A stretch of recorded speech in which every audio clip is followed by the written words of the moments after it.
Yes, K. You defined epsilon with superscript the same as epsilon. Yes, it's the antisymmetric tensor. Both of them are invariant under unitary transformations. If I transform under unitary unimodular transformations, I should say, if I transform them, the one with subscripts gets multiplied by the determinant of U. The one with superscripts gets multiplied by the determinant of U adjoint, but both are 1. So you mean if epsilon sub 1, 2 is 1, then epsilon super 1, 2 is also 1? Yes. Okay. There is no, it's unlike Minkowski space, there is no raising and lower, absolute raising and lowering convention because there is no metric tensor. They're just two independently defined objects that happen to be numerically equal, and if you transform them as if they were products of lower index vector or upper index vectors respectively, they return into themselves. Yes. Is that a satisfactory answer? Yes. When you wrote down your selection rules for E-line transitions, is the way to prove those rules by calculating commutators between the currents? Yes. Well, it's this general. It's always the. There are 1,000 ways of doing it.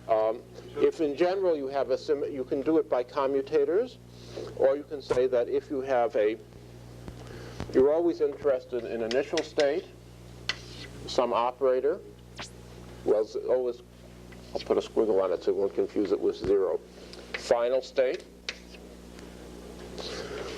If you have some symmetry group, that's final state U of G adjoint, U of G O, U of G, U of G initial, where U is the unitary operator in Hilbert space. You can consider this thing as a block, okay? And you can say, well, no, better yet, I'll start off otherwise. I'm going to get to the same point.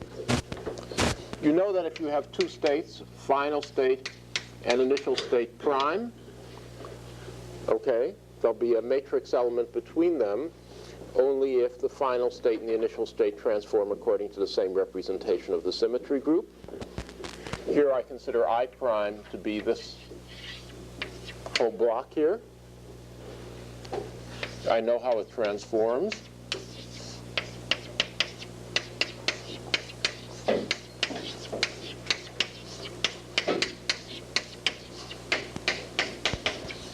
Okay. Thus, if the state transforms according to some representation of the symmetry group, and the operator transforms according to some other representation, these two transform like the direct product of the two representations.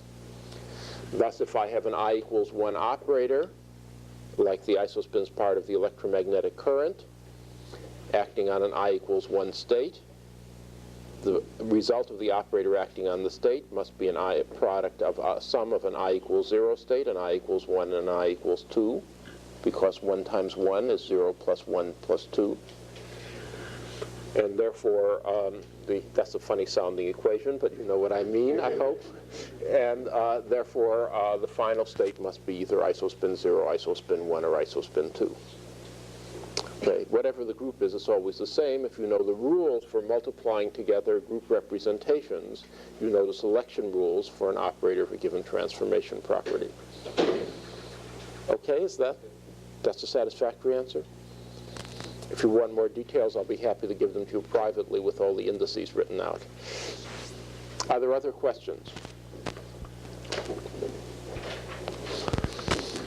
It's always the same game. Only thing that changes is the operators and states you're looking at in the group in question. It's the same game for atomic transitions and LS couplings and these selection rules, and the selection rules we'll get at the beginning of next lecture for SU by imposing SU3 symmetry.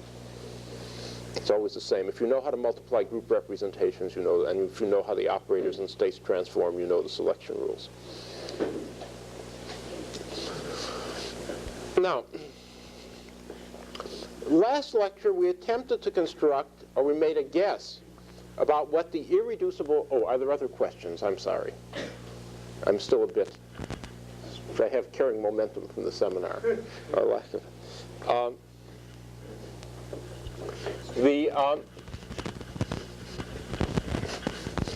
Since in SU3 we had an invariant delta function, that is to say Kronecker delta, we were able to sum upper and lower indices in an invariant way. We had invariant antisymmetric tensors that would enable us to trade two antisymmetric upper indices for a single lower index, or vice versa. The suggestion was that the irreducible representation should have as their basis space the set of all tensors Im, J1 to Jn, such that was totally symmetric in the upper indices, because if it wasn't, we could anti-symmetrize and turn it into a tensor of lower rank. Totally symmetric in the lower indices, and totally traceless between the uppers and the lowers. Because otherwise we could subtract out the trace and write it in terms of a delta function times a tensor of rank lower than by 2. These representations I call DNM of G. I'll use throughout this lecture G for an element of SU3. I don't want to use U because then it will get mixed up with a unitary operator on Hilbert space. Which I called for shorthand NM. I've certainly defined a representation. A tensor of this kind does go into a linear combination of other tensors of this kind under the action of the group. The question, which we will answer at the end of this lecture, is: are these irreducible representations? Are they inequivalent for different n and m? And are they all they are? But before I do that, I'm going to do this in a counter-mathematical order, although with perfect rigor insofar as I can approach it. First, I will deduce all sorts of properties of this representation that are these representations that are of practical utility, as opposed to theoretical utility, that are of utility. And then I will use these things we have found, which are practically useful, to which are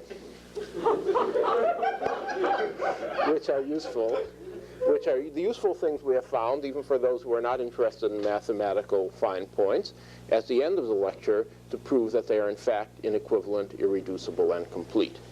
However, for shorthand, I will call these objects IRs, as I said at the end of last lecture. And you can, that's just my definition of them. You can think of IR as meaning irreducible representations. The property, and I'll prove that's just what it means at the end.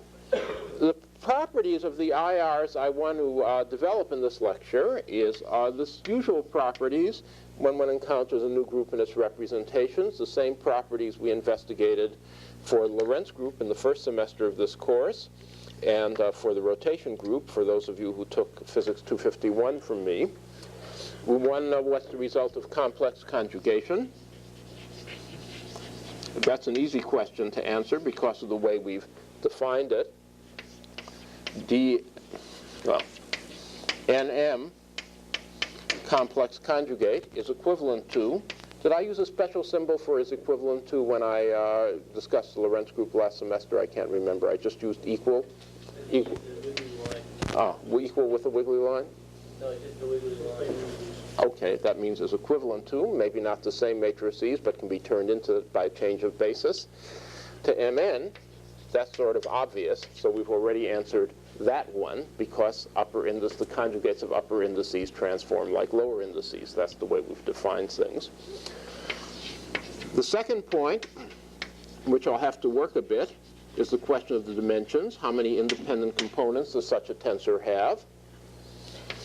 Thirdly, there's the question of isospin and hypercharge.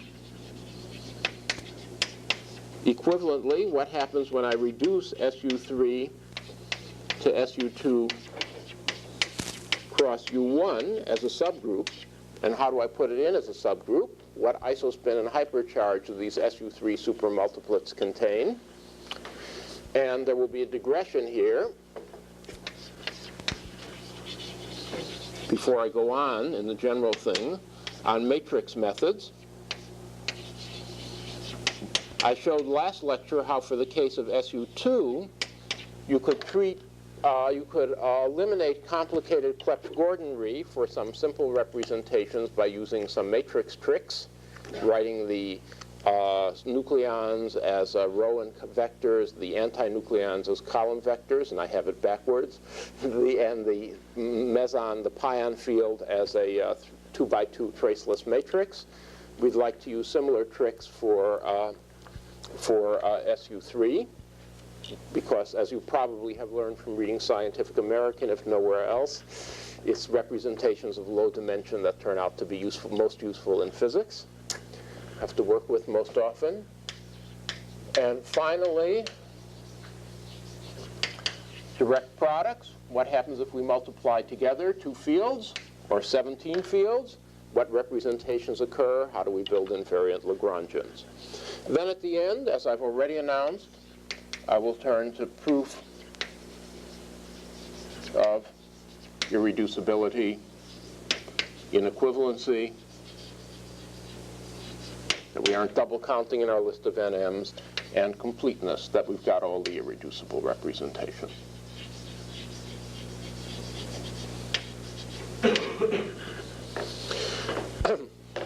Problem 1, I've already settled. That was trivial because of the way we set up the problem. We know what the conjugate of a representation is. Problem 2 requires a little more work, and the key formula to solving it, and also it turns out to solving problem 3, is a formula I'll write down, and then I hope you will find it obvious. N0 cross 0m is equivalent to nm plus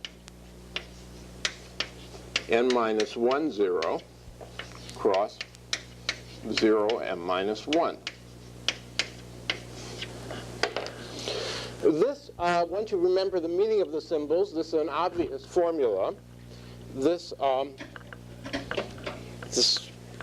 military trade, I believe these are called caltraps. They're designed to restrict the mobility of the enemy. This is a completely symmetric tensor with, of course, no tracelessness condition since it only has lower indices. This is a completely symmetric tensor with, again, no tracelessness condition because there's only upper indices. Therefore, when we take the product, we obtain completely symmetric tensors with a bunch of upper indices and a bunch of lower indices, but no tracelessness condition. This is just a statement that a general tensor, symmetric, in both upper and lower indices, can be written as the sum of a fully traceless part plus a general tensor with 1 less upper index and 1 less lower index. That's fairly obvious. That's what you do when you take out the trace by putting in a string of Kronecker deltas. Okay, is the obviousness of the equation clear? It's just the operation of taking out the trace with a Kronecker delta. Now, is there questions? Are there blank faces? No questions. Okay. Now, of course, from this formula, which is simply, as I say, the iterative statement, a general symmetric tensor is a traceless part plus a general symmetric tensor with 1 less lower index and 1 less upper index, we can, of course, compute the dimensions if we know the dimensions of n0 and of 40, and therefore trivially of m0. So let's begin by computing the dimension of n0. N0 has just got one kind of index and it's completely symmetric. Therefore, the problem is, given n objects, and we wish to put them in boxes labeled 1, 2, and 3, how many ways can we put them in these 3 boxes? That will tell us how many 1s, how many 2s, and how many 3s there are. So here are the n objects in a line. I've chosen them to be 5 for convenience. The way I put them in boxes is by putting down 2 barriers, someplace and someplace else. Everything up to here is the number of 1s. From here to here is the number of 2s. And from here on is the number of 3s. There are n plus 1 places I can put the first barrier. There are n just as in the SU2 counting. There are n plus 2 places I can put the second barrier because I have a choice of whether to put it in front or behind of the first barrier. And of course, which barrier I call the first and which I call the second is irrelevant. This is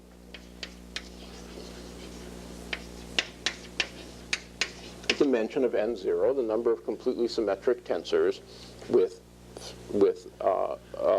n lower indices. Are there any questions about this argument? The number, yes, what is? Why is the second factor n plus 2? Because I have a choice of whether to put the second barrier down in front of or in back of the first barrier. I mean, with the other barrier, with the first barrier absent, there were only n plus 1. That's right. It's a typical combinatoric development of a factorial that terminates after 2. But yes, there's n plus 1 places I can put the first barrier. Suppose one of them were painted red and the other were painted blue.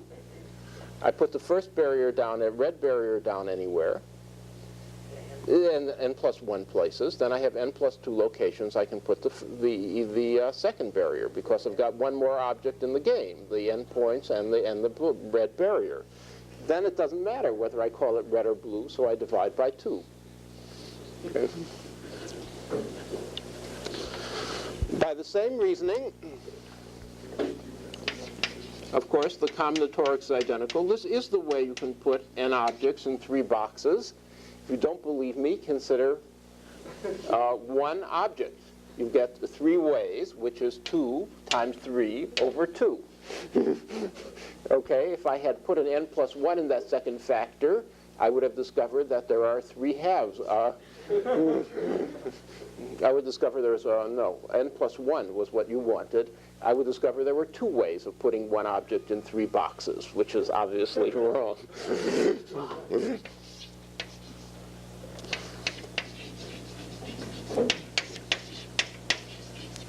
The combinatorics is, of course, indifferent to whether the indices are upstairs or downstairs. And therefore, I find dimension nm equals dimension n0, now ordinary multiplication, times dimension 0m minus dimension n minus 1, 0, times ordinary multiplication, dimension 0m minus 1 equals 1/4 as a common factor, n plus 1, n plus 2, m plus 1, m plus 2, minus n plus 1, n,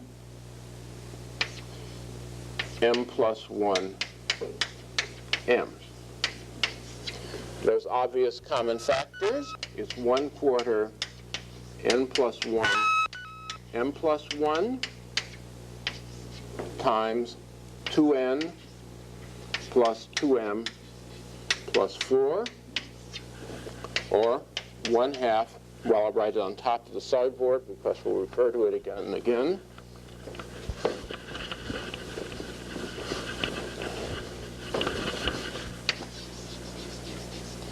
Dimension nm equals 1/2 n plus 1, m plus 1, n plus m plus 2.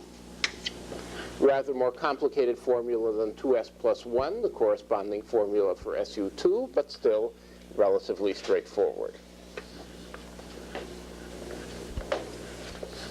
Are there any questions about this derivation?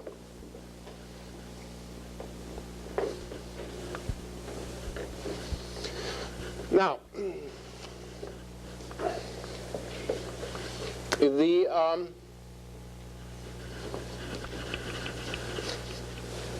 just to check this formula, let's work out the representations, the dimensions of some low-lying representations. An amusing exercise, if I can find the right page, here we are, in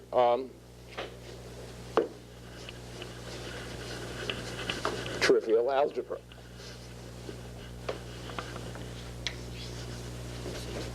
IR, this dimension, I'll make a table. 1, 0, Well, that's going to better be 3, of course.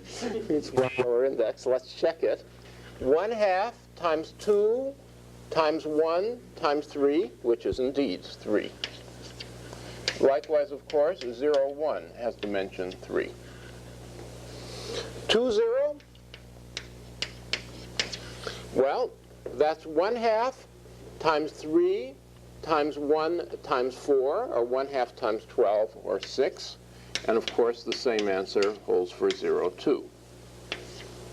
1, 1 is 1/2 times 2 times 2 times 4, or 8. Aha! Those are the baryons. A traceless tensor with one upper index and one lower index. Maybe we can make it work out. So those are the baryons. It's anyway an 8-dimensional representation. To go on, 3, 0 is 1/2 times 4 times 1 times 5, 1/2 of 20, which is 10. That will turn out to be the family in which the representation in which the delta and its friends, including the omega minus, famed in Strong and Story, appear. 0, 3 is the same thing. And 2, 2 is 1/2 times 3 times 3 times 6, or 27. There's no particles, as far as I know, that have been assigned to a 27-plet, but 27 will come in our theory for certain operators. We'll have to deal with 27-plet operators at one stage. There is a common name that you will frequently find in the literature given to these representations. The convention is that one vulgar name, vulgar in the sense of botany, no pejorative connotation implied, in which you label a representation by its dimension and put an overbar on it if the second label is greater than the first, to distinguish complex conjugate pairs. Thus, this is called 3, this is called 6 bar, this is called 3 bar, excuse me, 6 bar. This is simply called 8, since it's equivalent to its conjugate. This is called 10, this is called 10 bar, and this is called 27. This labeling is not unique, the difficulties of vulgar nomenclature, because as one can readily check, the dimension, for example, of 1, 2 equals dimension of 0, 4 equals 15. But neither of these representations occur frequently in the literature, and therefore most people call these representations 3 and 3 bar, 6 and 6 bar, 8, etc., rather than 1, 1 or 1, 0.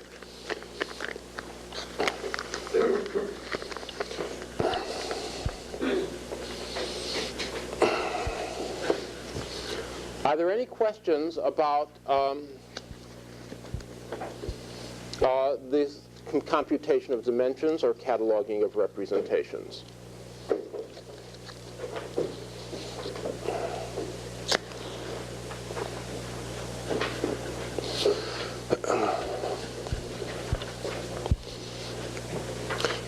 I now turn to topic 3, which is isospin and hypercharge. Of course, we must decide how to embed the SU2 cross U1 subgroup inside SU3, and we can decide that once we've made a decision about the isospin and hypercharge of the three-dimensional representation. That decision must be determined by the interplay of mathematics and physics. Mathematics, which will tell us how to put SU2 cross U1 as a subgroup of SU3, and physics that will tell us which way to put it in so we'll get the right answer for the baryon octet.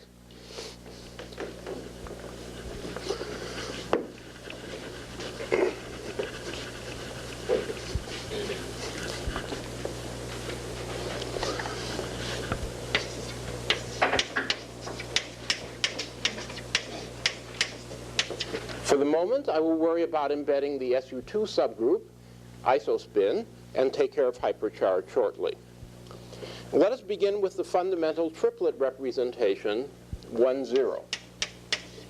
That's a three-dimensional representation, And therefore, when we restrict SU3 to hypercharge, there are three possibilities.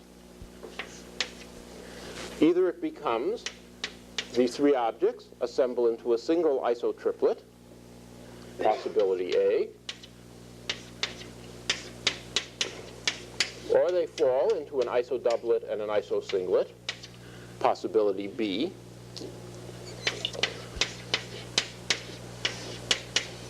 or they fall into three isosinglets, possibility C. That's the only way of dividing 3 up into the sum of integers. 3, 2 plus 1, and 1 plus 1 plus 1. Possibility 3 is no good both mathematically and physically. If everything in the triplet transforms like an isosinglet, everything in the triplet bar also transforms like an isosinglet, and everything in all of our IRs transform like an isosinglet, which is not normally what we mean by an embedding of SU2 inside SU3. We want a non-trivial embedding. So this is no good. Possibility A is also no good. Possibility A would say that the triplet was an isosinglet, the conjugate would also be an isosinglet, and therefore everything made by taking direct products would only contain integer isospins. This leaves no room for such friendly particles as the nucleon, which has half-integer isospin.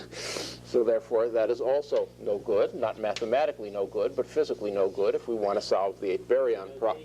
The paren seems to be slightly inconsistent, I think. No, it's okay. Yes.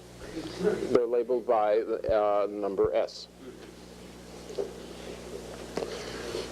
So therefore, there's only one remaining possibility, which is possibility B, an isotriplet and an isosinglet when we restrict SU3 to isospin. I will represent this graphically by writing the fundamental three-dimensional representation as a column vector. Up here, and I will arrange things. I have my perfect freedom to make similarity transformations. So the first two entries are the isodoublet, and the third entry is the isosinglet. Thus, SU2 would consist of that subgroup of SU3, which leaves the third unit vector unchanged.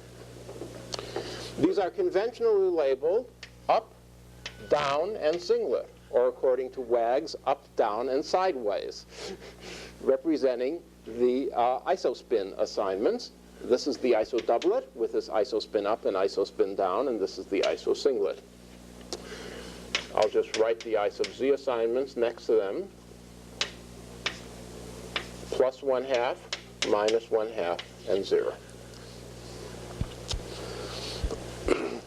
One can either consider these as hypothetical states of some unknown particles called quarks. We love to give names to the unknowns, out of which all other particles can be built, out of 3s and 3 bars, i.e. out of quarks and antiquarks. Or we can consider them as fields, triplet fields for some particles that have never been observed. Now we come to the question of how we are going to assign the hypercharge. Hypercharge commutes with isotopic spin, and therefore the two elements of the doublet must have the same hypercharge, which I will call alpha. And the triplet and the singlet must have hypercharge minus 2 alpha, because we want things to be in SU3, and therefore we want the exponential of the hypercharge matrix to have determinant 1, which means the hypercharge matrix itself must have trace 0. At the moment alpha is unknown, we will fix it by physical considerations. Are there any questions? Once we have assigned isospin and hypercharge to the,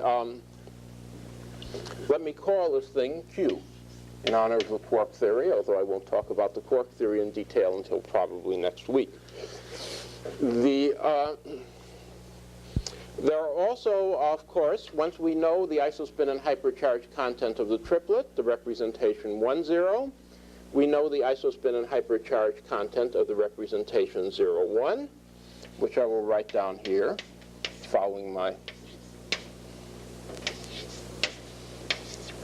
SU2 trick as a column vector. there we have I sub z equals minus 1/2, the switches sign, plus 1/2 and 0, and hypercharge alpha, minus alpha, and plus 2 alpha. Now our table led us to suspect that the baryons must be put in the 3 representation, which is, in the 8 representation, the 1-1 representation, which is of course a product of two,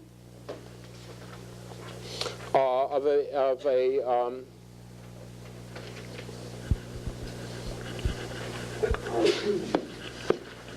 a row vector and a column vector with the trace subtracted out.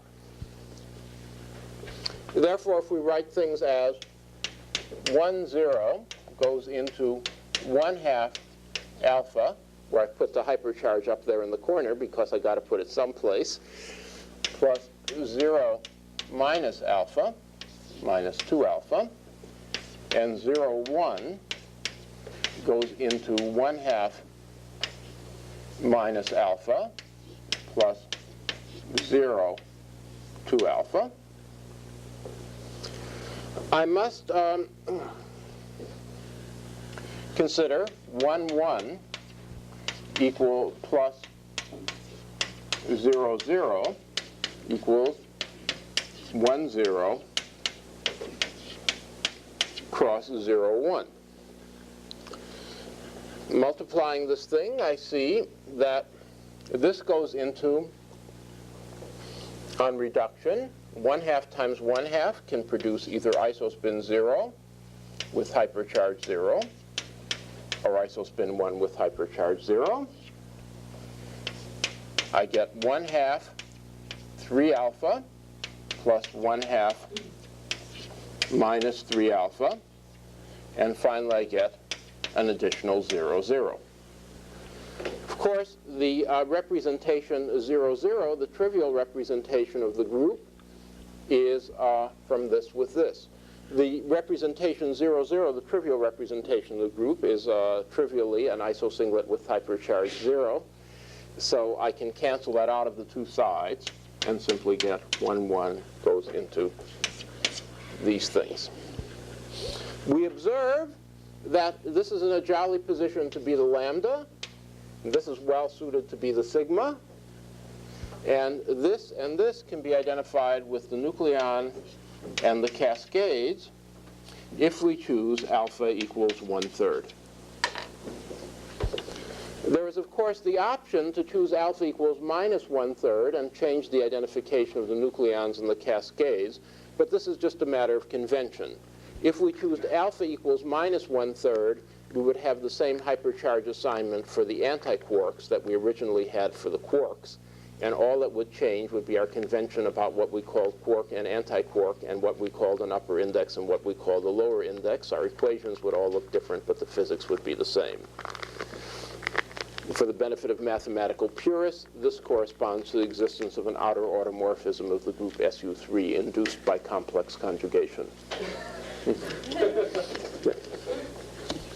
However, if the physics is clear, which sign we choose is just a matter of convention.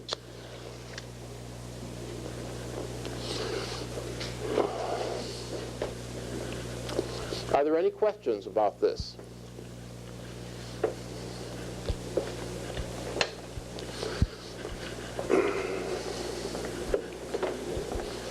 We can now, no questions? I asked for questions and then turned my back, my famous maneuver.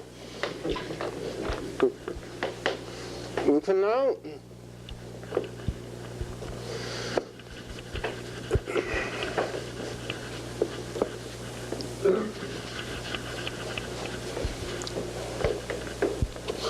work out, in particular, following our SU2 tricks of last lecture, a matrix representation for the octet representation, which we had identified with the baryons.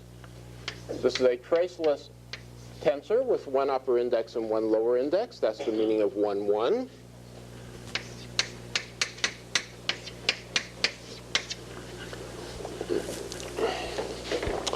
And therefore, we can consider it as a matrix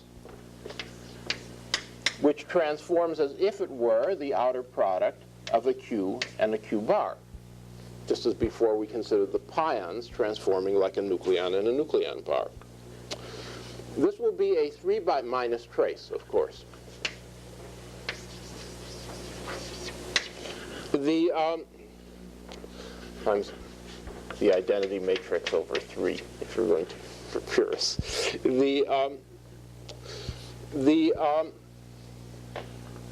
Why not write down the full thing?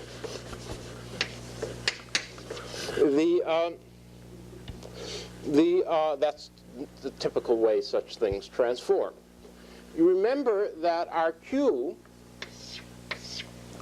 consisted of a 2 by 2 block, which I draw a 2 by 1 block, which was an isodoublet, and a 1 by 1 block that was an isosinglet. Likewise, Q bar had a 2 by 2 here and a 1 by 1 here. Therefore, when I take the product, I'll get graphically, I'll fill in the entries later, a 2 by 2 block here, which is a mixture of an isotriplet and an isosinglet. 2 by 1 here,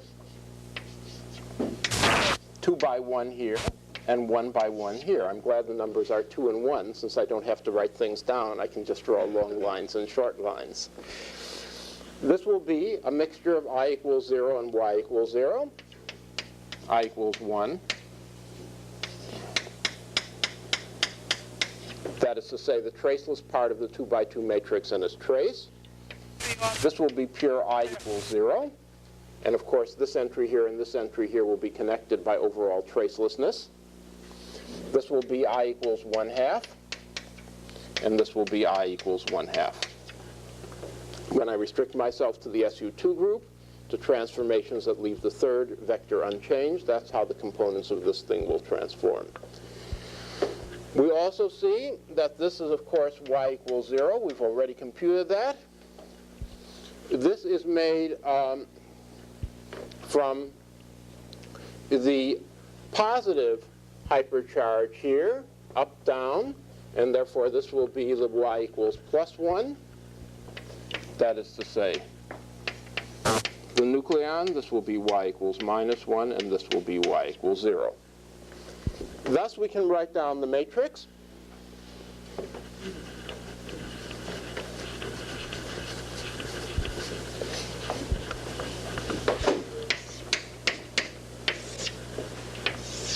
Over here, we have proton and neutron. Down here, we have cascade minus and cascade naught, except, as discussed last lecture in SU2, since we're writing this as a column vector, I should call this minus cascade naught if I'm going to have the conventional phase relations within members of an isodoublet. I use the epsilon 2 by 2 epsilon tensor to lay this vector on its side. Over here, I have sigma plus, sigma minus. Down here, I have sigma naught over √2 plus some number, which I'll later fix, times lambda. Here, minus sigma naught over √2 plus beta times lambda. And here, determined by tracelessness, is minus 2 beta lambda. That is the representation of the 8 fields of the 8 baryons as a 3 by 3 matrix. I can determine the coefficient of beta. Well, of course, just as I said earlier, for the pions, it's a matter of taste, but we normally choose our taste so we don't have to make SU3 violating wave function renormalizations. And therefore, I want psi bar psi, the thing that occurs in the mass matrix, trace. That's an obvious invariant. Oh, I should have said. Under SU3, of course, psi goes into, I call it G for an SU3 matrix, G psi G adjoint. Just as, there it is. In this product, but I've subtracted out the trace. That's why this is minus 2 beta. Otherwise, this would be lambda, and this would be lambda prime, and there would be 2 singlets. I've made it traceless. So psi bar psi is just the sum of squares I must have, well, I get sigma plus bar, p bar, etc. So I must have beta squared plus 4 beta squared, the coefficient of lambda bar equals 1. And thus I choose beta to be 1 over root 6. I could also choose the minus sign, but that would simply give me, that's just the convention on the phase of the lambda, which is completely undetermined up to this stage. The psi bar is, of course, the adjoint matrix. And if these are really fields with 4 Dirac components sitting inside a 3 by 3 matrix, I'm also forming the Dirac bar, of course, at the same time. The free Lagrangian involving this degenerate octet is therefore trace psi bar I d / minus m. Psi, obviously SU3 invariant. The trace tricks are the same as those discussed for SU2 last lecture. Are there any questions?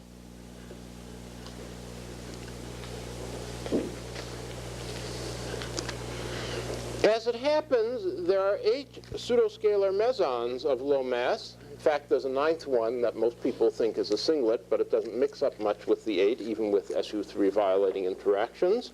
And therefore, we can also represent the 8 pseudoscalar mesons by a matrix of exactly the same form, which we will call phi. Since the 3-3 bar representation is self-conjugate, 3-3 bar, the 1-1 is self-conjugate, the octet representation is self-conjugate, one can, if one wishes,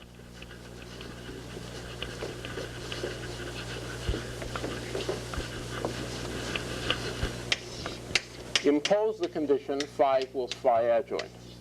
This is for the 0 minus mesons. That is to say, it's obviously invariant under SU3 transformations that this matrix be Hermitian. That will give us 8 real fields instead of 8 complex fields. We don't need to do that, but we certainly don't want to do it for the baryons unless we want to write things in terms of Majorana fields, a bad move. But we can do it for the mesons, and we want to do it for the mesons because there are only 8 pseudoscalars, not 16. The matrix looks exactly the same. Up here I have pi naught over root 2 plus eta, the singlet, over root 6, pi plus, k plus, pi minus, pi naught minus pi naught over root 2 plus eta over root 6, k naught. Down here k minus, down here k naught bar, no minus sign, I'll get back to that. And over here minus square root of 2/3, that's 4 times root 6 times eta. There's no minus sign here because of a convention clash. We have 2... 4 times root 6 would be twice root 6. You go with 2 beta lambda and the other one. Square root twice root 6 is square root of 4/6 is 2/3, square root of 2/3. Because the way you said It was a slip of the tongue, I apologize. This is convention clash. We normally, we have 2 conventions we want to preserve. One is that the phase relations between an isodoublet should be as found in Condon and Shortley. And the other is that k naught bar should be the conjugate field to k naught. They clash at this point, and therefore we adopt the second one just by universal convention established by lassitude. I mean, when the first papers were written, this is the way they did it, and everyone's stuck with that since. K naught bar and k minus do not have the right Condon-Shortley phase conventions for I equals 1/2 and I sub z equals 1/2 and I sub z. And it was square root of 2 by doing the problem for the pions. So there's no point in doing that again, but we had to do it for the lambda. Okay.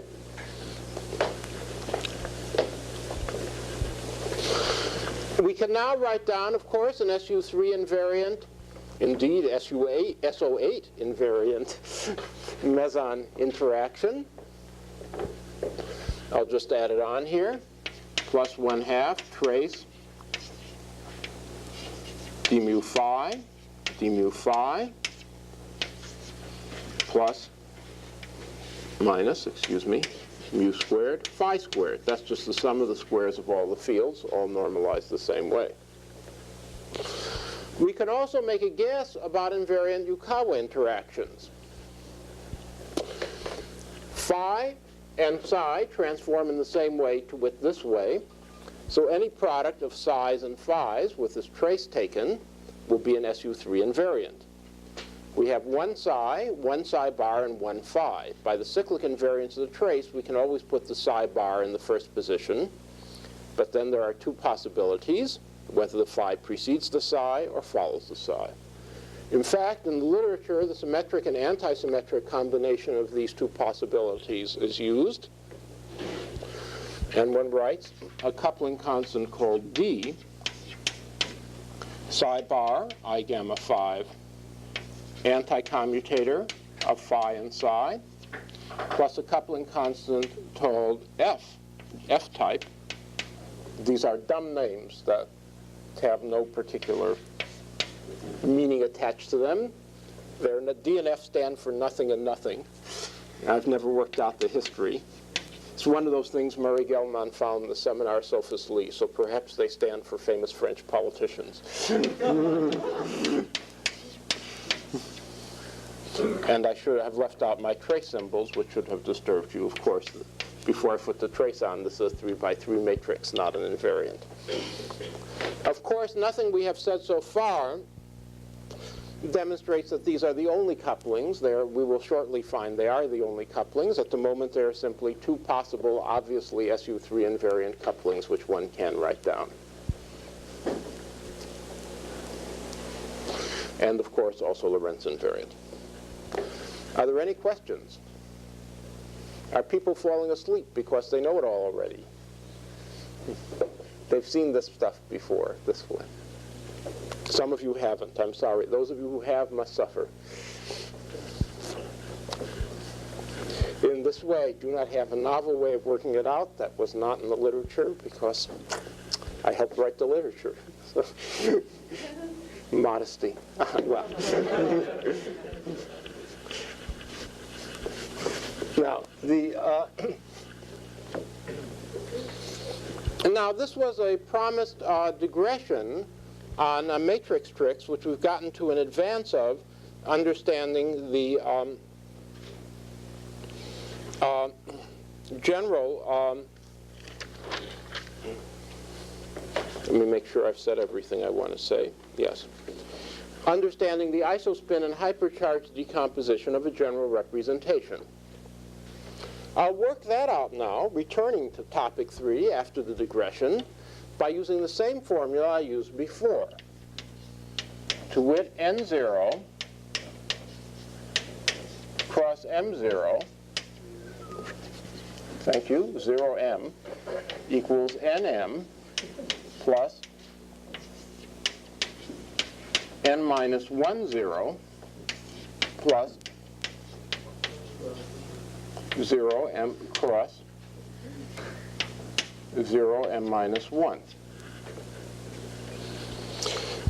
Now, this means that if we can find out the isospin and hypercharge decompositions of N0, and then we'll know 0M just by complex conjugation, then we'll know what isospin and hypercharges are in this, what isospin and hypercharges are in this, and by subtraction, what isospin and hypercharges are in this.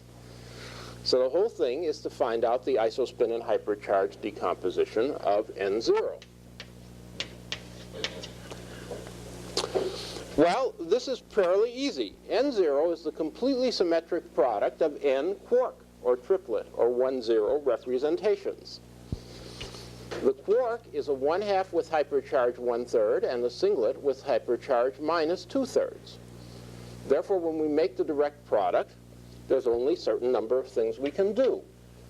To begin with, we can take a completely symmetric product of n isospin 1/2. Completely symmetric means all the isospins are aligned. So that gives us n over 2. And the hypercharges just add up. So that is n over 3. The hypercharge of the next thing we can do is we can take n minus 1 spin 1/2 and 1 spin 0. So that gives us n minus 1 over 2. And the hypercharge has gone down by 1 because we've traded a plus 1/3 for a minus 2/3. And then we continue along the line, reaching at the end, simply the n spin zeros with hypercharge minus 2/3 n.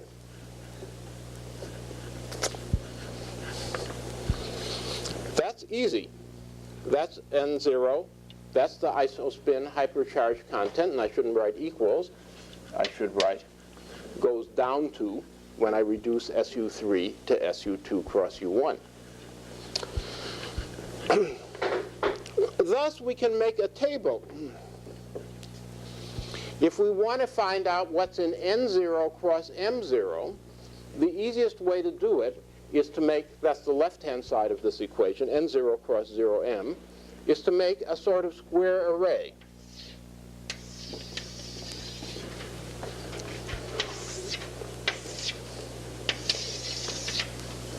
There I've just written one part of that gigantic square array.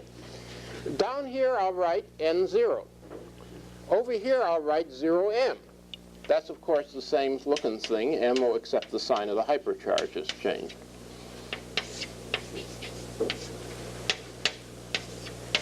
M minus 1 over 2 minus M over 3 plus 1, etc. In each block of this table, I just multiply together the two representations and conventional isospin features. And then I fill up the entire square array, and I have everything that's in this conventional isospin manner. And then I will simply fill up the square array and add all these boxes together, and I'll find everything that's in the product. However, I've got to subtract something out. I've got to subtract out what's an n minus 1, 0 cross 0, m minus 1. Now that's in fact exactly the same series, except it begins one stage further on, and the hypercharge is a little bit off here, but it's a little bit off by negative the same amount here, so that doesn't matter in the product. So in fact, the content of n minus 1, 0 cross 0, m minus 1 is simply the entire content of the square array, aside from the border. Therefore, what is in NM is simply the entries on the border of the square array. And that is our algorithm. You make a table like this, going up this way, down this way, compute the things just along the border, and add them all up. Okay, that's because the big square is n0 cross 0m, and the slightly smaller square, down by 1 unit, is n minus 1, 0 cross m minus 1, 0. Let's check this by working out something we already know the answer to, 1, 1.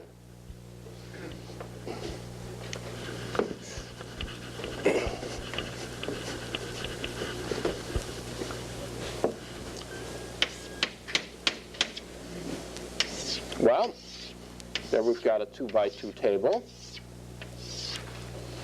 Over here we have our old friend the quark, 1/2, 1/3, 0 minus 2/3, 1/3, thank you. Over here we have the anti-quark, 1/2 minus 1/3, 0 2/3. This is the excluded little square. It's really a little square here. Let's put together the product. 1/2 times 1/2 is 0. The hypercharge just add. Plus 1, 0. Here I get 1/2 minus 1. Here I get 1/2, 1. This is, of course, just again, nucleon, cascade, lambda, and sigma, the right answer we obtained before. Now let's go on to bigger game. The only way to learn these algorithms, by the way, is to pick a representation at random and work things out for it. I encourage you, I will not give you a problem set. There is no problem set today. There'll be one next time. I encourage you, I was thinking of putting on a problem set, but you're all grown-ups. Work things out. Compute the dimension of 7, 3, and the isospin content of 3, 3, or 3, 4. Pick something at random. This is the only way. This is simple arithmetic, but as you know from grammar school, even if you understand simple arithmetic in the lecture, you're never able to do it on request unless you've done a little drill. So invent a little drill for yourself. I will work out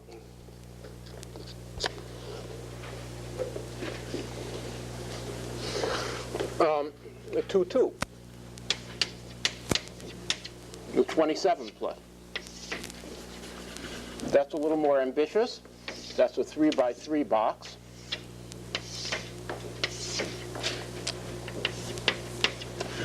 Here I start out 1 2/3, 1/2,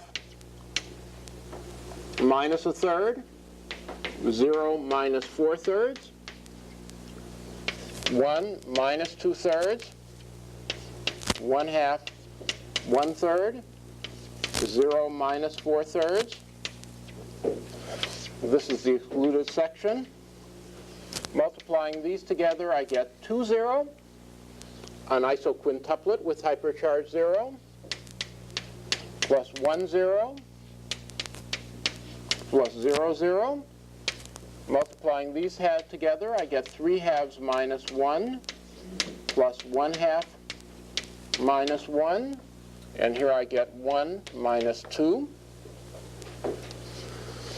And here, of course, I just get to conjugate things because I've chosen a real representation.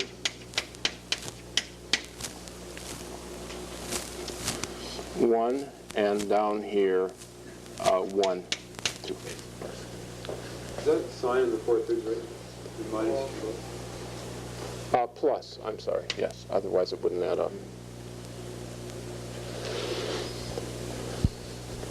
Goes up for quarks and down for antiquarks. Sorry, you know what I mean. It goes one way for quarks and the other way for antiquarks.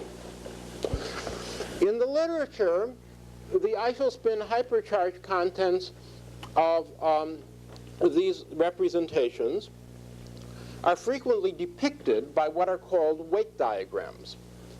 The term weight diagram has to do with Cartan's general theory, descends from Cartan's general theory of the representations of semi-simple Lie groups, and talks about roots and weights.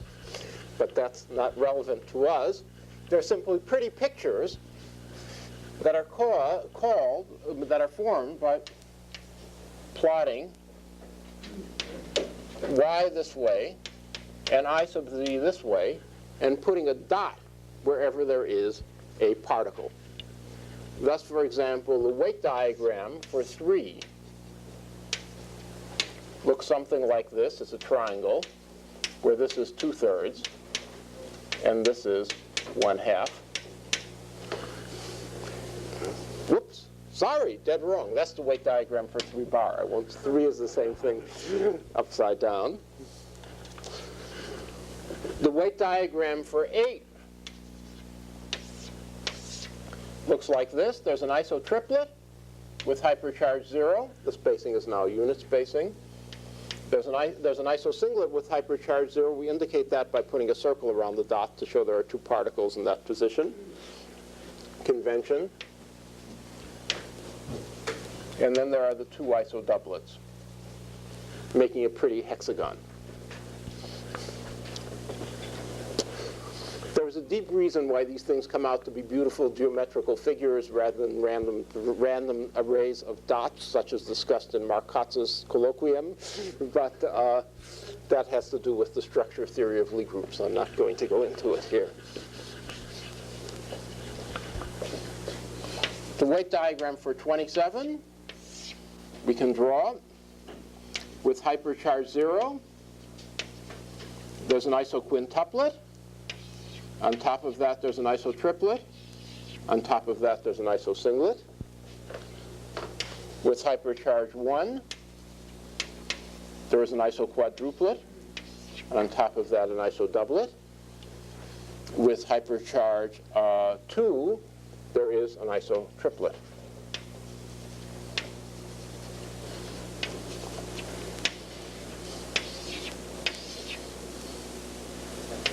And of course, the same thing reflected below. This you'll also see in the literature, normally with the circles not drawn quite so big. This is also a pretty hexagon. If those of you with Pythagorean inclinations, I leave as an exercise to demonstrate that NN always makes a hexagon. And N0, or 0N, always makes a triangle. Are there any questions?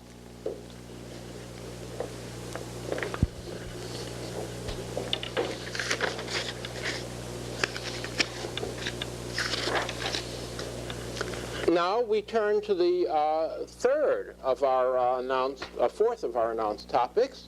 We did complex conjugation, we did dimension, we did isospin and hypercharge with a long digression on matrix tricks, and I would now like to do direct products.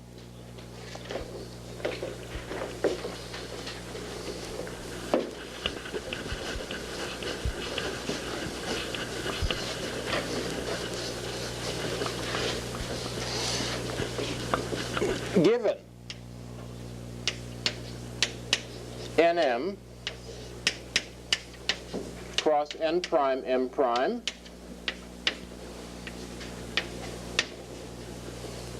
topic 4, what is it? It's certainly a representation. It certainly should be a direct sum of irreducibles. What irreducible comes in? What is the analog of the vector addition algorithm for SU2? Boy, what a beautiful spring day in Cambridge. What is the analog of the vector addition algorithm for SU2 for SU3? Now, I will produce an algorithm for computing these direct products, which is non-standard. It's one I invented around 12 years ago, and it seems wonderfully elegant and simple to me. And everyone else just looks things up in tables. But where the tables are produced using a much more complicated algorithm that is good for a general Lie group invented by Hermann Weyl. But this is a special trick for SU3 that will enable you to compute the product of everything with anything using only the back of an envelope in elementary arithmetic.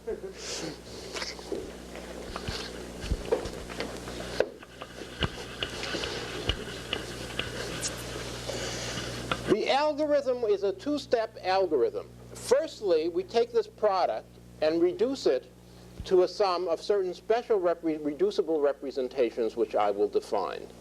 So that's the first stage in the computation. The second stage is to write down an algorithm for reducing these special reducible representations to a sum of IRs. Okay, so stage 1, I have to define these special reducible representations. I will consider a tensor of the following disgusting sort. It has n plus n prime upper indices.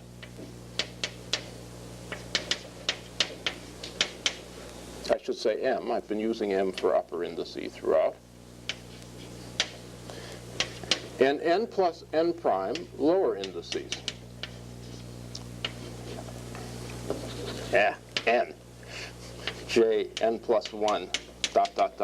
J n plus n prime. The hardest thing is defining it. From then on, the algorithm is simple. It's completely symmetric in this set, completely symmetric in this set, symmetric here, and, to no one's surprise at this stage, symmetric here, and totally traceless. That is to say, it is what you would get if you took the direct product and took out all the traces, but didn't symmetrize yet. Okay? It's the product of these two things with all the traces taken out, but with no symmetrization. We're going to do our reduction in 2 steps. First remove the traces, and then symmetrize. Now, This object I will call, or the representation for which it forms the basis, n prime semicolon m prime. A very sensible notation, it seems to me. Now, our first step in the algorithm will be to develop a rule for taking this product and turning it into a sum of things of this kind.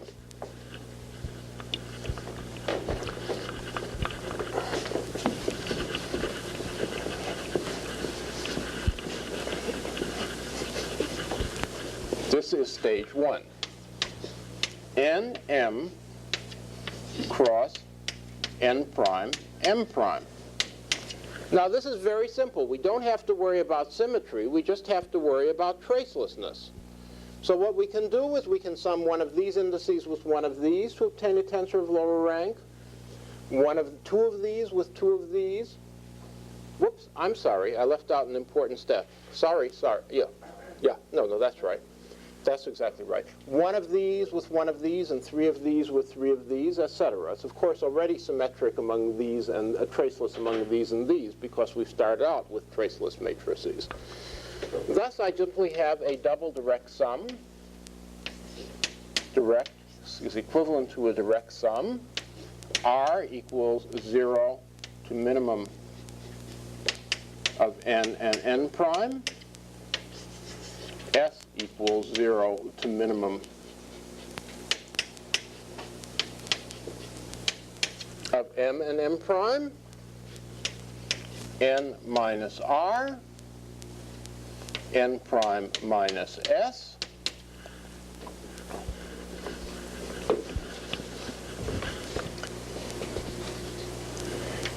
m minus s, m prime minus r. That is to say, I can either peel indices off here or peel indices off here, but I've got to peel the same number off because I'm summing indices together. Or alternatively, I can peel them off the outside or peel them off the inside. That's simple. Now for the next step. The next step, that's taking care of all the traces. The next step is taking care of the anti-symmetrization. How would I do that? I'm going to have to write a horrendous equation on the board.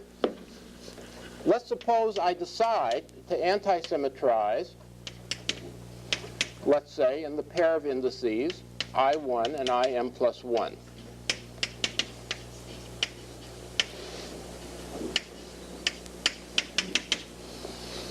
I'll do that by multiplying by, of course, an epsilon tensor, which will take the antisymmetric part and turn it into a tensor of lower rank.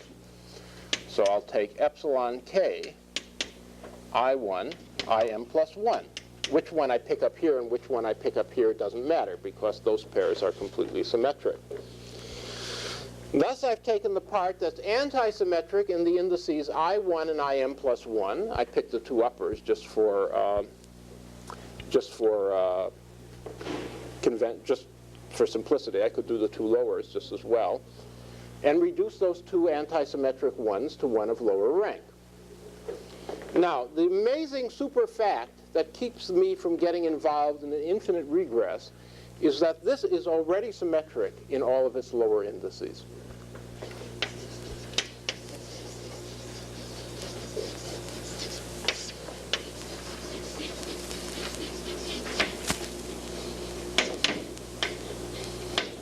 In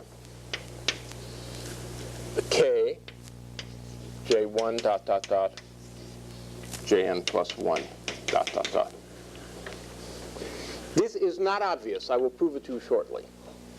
Okay.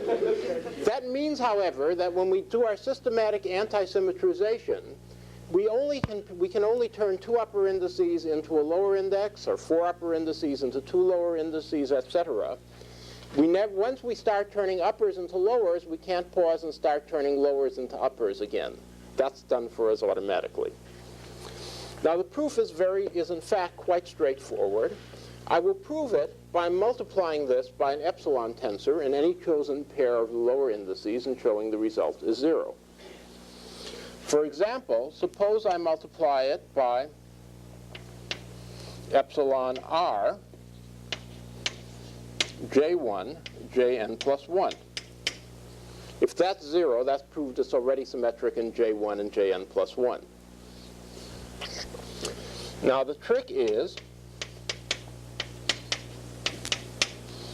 that this product can be written as a sum of 6 Kronecker deltas. I'll just write down the first term. It's non-zero if j1 is equal to k, if r is equal to k. j1 is equal to I1. jn plus 1 is equal to in plus 1. M plus 1. Thank you. Yes, on both sides. No, I'm sorry. It's n up. Sorry, excuse me. I mixed myself up. It's m downstairs. I should never have used m and n. They're too hard to tell apart. Then there are, of course, 5 other terms with various pluses or minus signs, depending on 5 permutations for which the upper indices, 6 permutations of the indices and the lower indices. Now, please notice that this term here involves a Kronecker delta on jn plus 1 and im plus 1. But the object we started with is supposed to be completely traceless.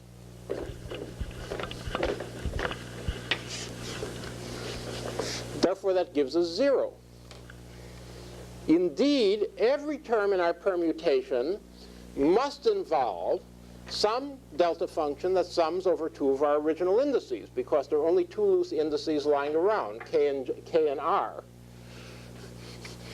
K could be on one of the Kronecker deltas, r could be on the other, but then the other one has got to involve one of our original indices and another one of our original indices, on account of there are 3 of them. So every one of these 6 terms will give a trace of an object that's traceless, and therefore will give 0. Therefore, it is already symmetric in the lower indices once we start the first stage of peeling off the uppers. Therefore, we have the second stage of our algorithm. Amusing but confusing, but a very practical algorithm indeed. N prime, M prime. We can firstly have the completely symmetric part. N plus n prime, M plus m prime. Then we can start anti-symmetrizing in the uppers. R equals 1 to minimum of n prime. N plus n prime minus 2r. Whenever we peel off a pair, we're using an epsilon tensor, so we're turning that into a single lower.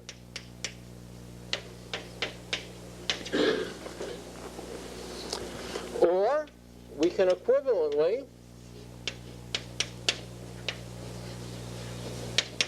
not equivalently, alternatively, peel off pairs of lowers and turn them into uppers.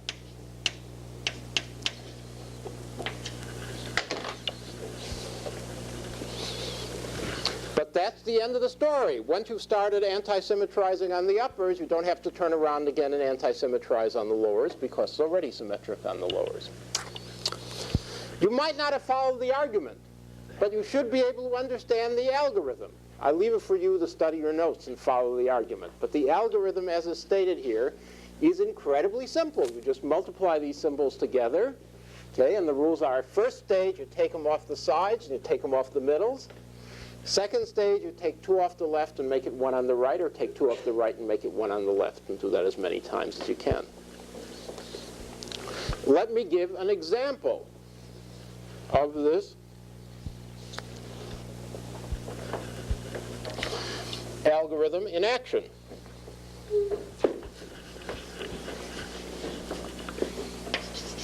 E.g., 1.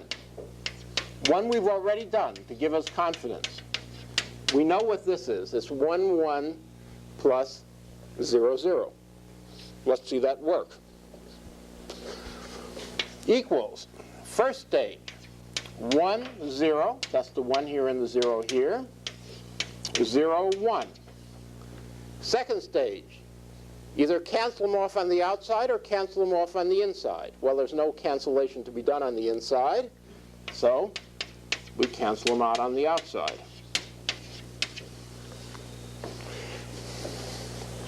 Second stage, take 2 off here and add them to here, but there's no 2 to take off, so all we've got is the first term here. 1, 1. Take 2 off, well, there's nothing to take off here either. That's the right answer. Of course, the algorithm is a bit trivial, but in this case, but nevertheless, we got the right answer. So now, armed with this, give us confidence, let's go on to a more interesting case. Let's do 1, 1 cross 1, 1.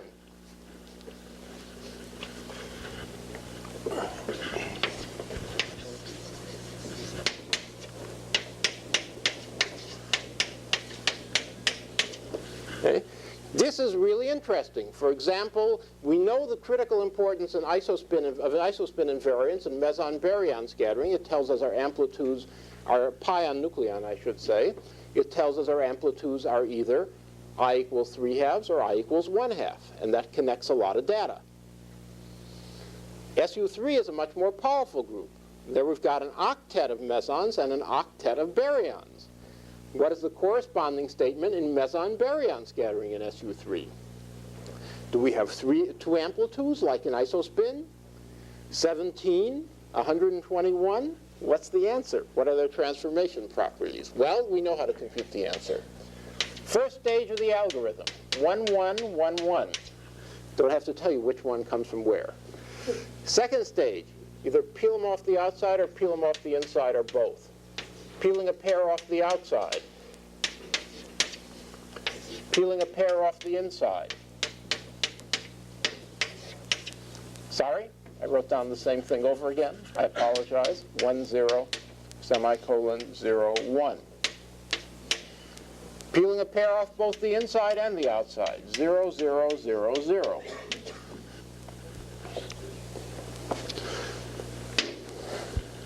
That's this formula up here. R runs from 0 to 1, and S runs from 0 to 1, giving me 4 terms. Second stage, take a pair here and make them 1 here, or vice versa. Okay? Start out with this one. 2, 2. That's just adding them together. That's the first term. Take a pair off here. 0, 3. Taking a pair off here and added it to 1 there. Do it the other way. That's the end of the line. I've reached the 0. This one, you can't take them off of both. That's what I proved. Just first off, all off of the left or all off of the right. 0, 1, very simple. No peeling to be done because there's a 0 on the left. Same story here, and same story for the 4th term. Now the check that I haven't double counted or undercounted or something in developing my algorithms, let's write this out in the vulgar notation where we label the things by their dimensions and see if the dimensions come out right. 8 cross 8 equals 27, that's 2, 2. Plus 10 bar, that's 0, 3. Plus 10. Plus an 8. Plus another 8.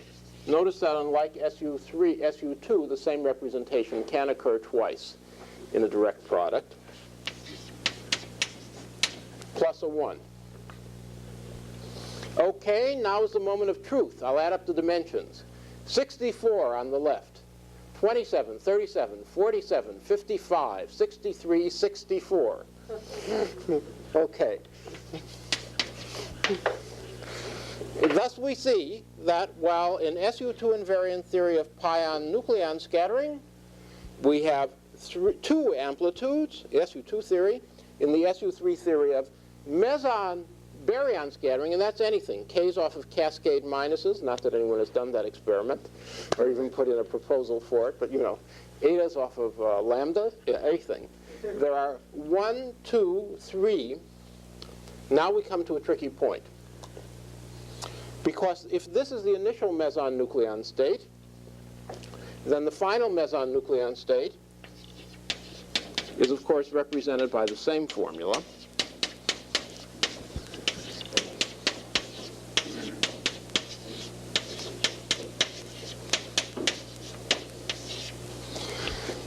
An initial 27-plet state must go into a final 27-plet state. The arrow means non-zero S matrix elements. A 10 bar must go into a 10 bar. A 10 must go into a 10. But an initial 8, since there are two of them, can go into either of the two final 8s. An initial 8 here, since there are two of them, can go into either of the two final 8s. And the 1 can go into the 1. These two crosswise arrows are, of course, trivially connected by time reversal. So there are, assuming time reversal, 1, 2, 3, 4, 5, 6 direct arrows, and the two crosswise arrows that only count as 1 because they're connected by time reversal gives us 7. So there are 7 independent amplitudes for meson-nucleon scattering. Okay. When you can build 2 octet states, then you could have, in principle, not counting time reversal, 4 amplitudes connecting octet with octet. Just as in the theory of scattering of particles with a spin-dependent force, if you can build several j equal 3/2 states, say L equals 1 and L equals 2, you can have L equals 1 and L equals 2 crossed matrix elements.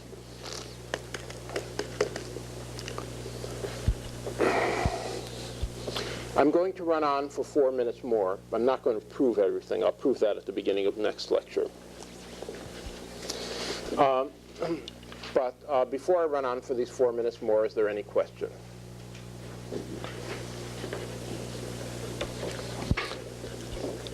Now, one question we had to encounter in our discussion of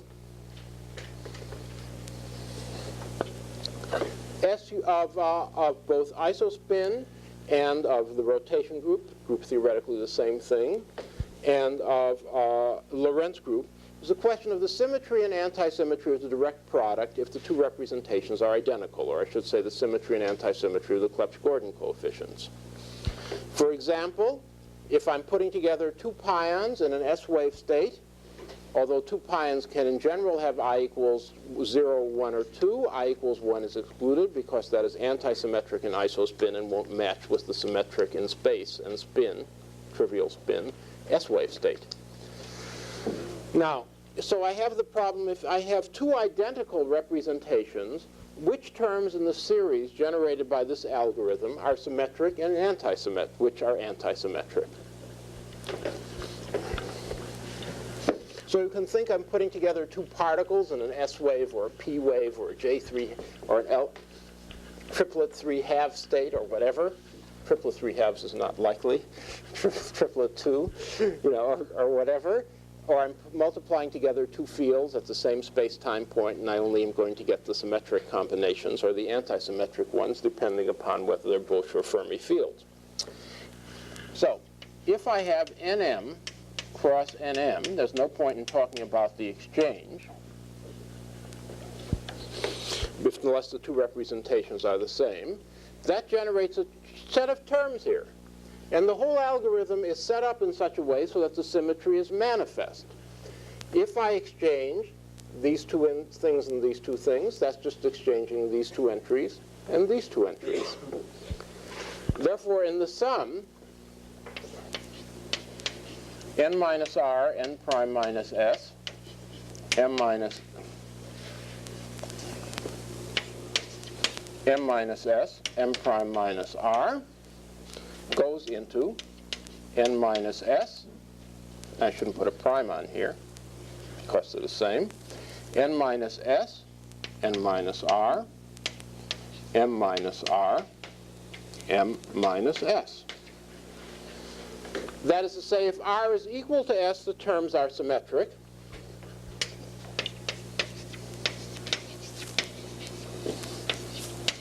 If r is not equal to s, the two terms change places, and therefore by forming sums and differences, I can form both a symmetric and an antisymmetric combination. Now for the second stage of the algorithm. The second stage, this is stage 1. In stage 2, every time I peel off a pair, I use an epsilon tensor, and an epsilon tensor is a fortiori an antisymmetric object. Therefore, whenever I use an epsilon tensor, I change symmetric to antisymmetric, and if I use one twice, I change it back to symmetric, and so on. So in stage 2, successive terms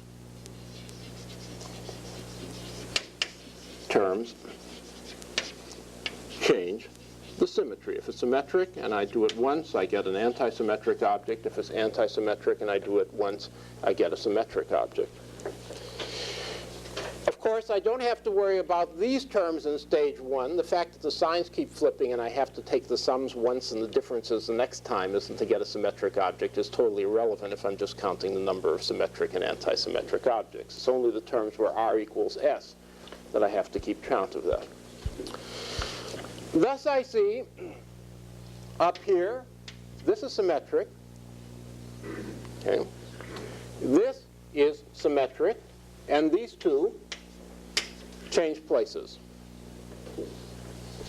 Is that clear? That's the rule as before.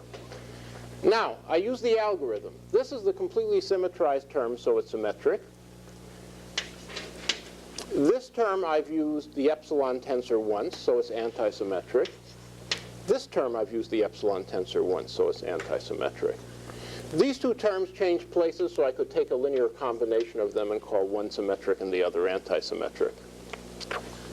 This term comes from a symmetric thing without the use of the epsilon tensor, so it's symmetric. Thus, in coupling 2/8 to make a sequence of representations of SU3, the only things that the 27 and one of the two octets is singlet, is symmetric, and the singlet is symmetric. The 10 bar, and the other octet is antisymmetric. Practical application. If I were considering meson-meson scattering in the S wave, then the Pauli principle would tell me, Bosch statistics would tell me, the overall wave function has to be symmetric. Because I'm studying things in the S wave, the space part is already symmetric. Therefore, the only states the two mesons can occupy are 27, one octet, not two octets as in the meson-baryon case, and singlet. Therefore, for meson-meson scattering in the S wave, although there are 8 kinds of initial mesons and there are 8 kinds of final mesons, there are only 3 SU3 invariant amplitudes, 27 to 27, 1 and only 1 octet to octet, because the antisymmetric octet is excluded, and 1 and only 1 singlet to singlet. Are there questions? Next lecture, instead of losing you all at the end, I will lose you all at the beginning, because with lightning rapidity, I will attempt to take care of the undone part of the program announced at the beginning of this lecture, and prove the irreducibility, inequivalence, and completeness of our IRs. Those of you who are not group theory mavens can come to the lecture 15 minutes late. You'll miss nothing. The remainder of the lecture will be beginnings of applications. I will discuss the world-famous Gelmano-Kubo formula and the formulas for electromagnetic moments and electromagnetic mass differences and stuff like that there.